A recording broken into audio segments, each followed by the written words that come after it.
Hi అండి. ఎలా ఉన్నారు? ఈ వీకెండ్ బాగా ఎంజాయ్ చేశారా? ఇదంతా ఏంటనుకుంటున్నారా? ఏం లేదండి. మా అమ్మాయి క్రిస్మస్ హాలిడేస్ ఇచ్చి 1 వీక్ అయిపోయింది. ఇంట్లోనే కూర్చొని పాపం అలా ఆడుకుంటోంది. సర్లే వీక్ ఆఫ్ వచ్చింది కదా అని చెప్పి ప్లే స్టేషన్‌కి తీసుకెళ్ళాం. Little puts jump and Jack మన రామ్‌నగర్‌లోనే ఉందిలెండి.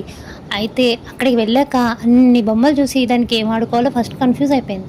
తర్వాత ఇంకా మేడం గారికి ఒక క్లారిటీ వచ్చినట్టుందండోయ్! స్లైడింగ్ అంటే ఇష్టం కదా! ముందు స్లైడింగ్‌తోనే స్టార్ట్ చేసింది. తర్వాత బాల్స్‌తో ఆడేసింది. తర్వాత ఇంకేముంది మిగతావన్నీ పట్టుకుంది. ఎంతైనా మన ఇంట్లో ఎన్ని బొమ్మలు ఉండనివ్వండి, ఇలా ప్లే స్టేషన్‌కి వెళ్ళినప్పుడు ఆళ్ళకి ప్రతి బొమ్మ ఏదో స్పెషల్‌గానే కనిపిస్తూ ఉంటుంది. అన్నిటితోనూ టక టక ఆడేసుకుంది. ఇన్ని ఆడుకున్నాక కిచెన్ వదిలేస్తే ఎలా మరి? అందుకే కిచెన్‌లోకెళ్ళింది. ఏదో ఫ్రూట్ తీసింది. ఏదో వెరైటీ రెసిపీ చేసిందండి. ఎంతైనా పిల్లలు ఈ బాల్ గేమ్స్ బాగా ఇష్టపడతారండి. అప్పుడప్పుడు వీళ్ళని బయటికి తీసుకొస్తే సరదాగాను ఉంటుంది. వాళ్ళకి కొంచెం రిలాక్స్డ్‌గా ఉంటుంది. ఇదిగో ఇక్కడ పిల్లల్ని అట్రాక్ట్ చేయడానికి చాలా ఐటెమ్సే ఉన్నాయండి. వాళ్ళ డాడీతో ఏదో గేమ్ కూడా ఆడింది. లాస్ట్‌కి ఎలా అయితేనే మేడం గారే విన్ అయింది. మనం ఏం చేసినా వాళ్ళ హ్యాపీనెస్ చూడాలనే కదండీ!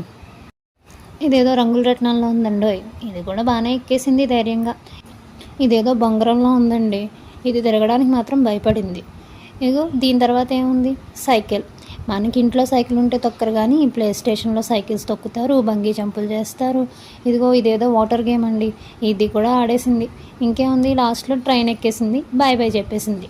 ఇక్కడి నుంచి మేము ఆర్కే బీచ్కి వెళ్ళామండి. నేవీ డే సెలబ్రేషన్స్ అంట, ట్రయల్స్ జరుగుతున్నాయి. సో మంచి క్రౌడీగా ఉందండి.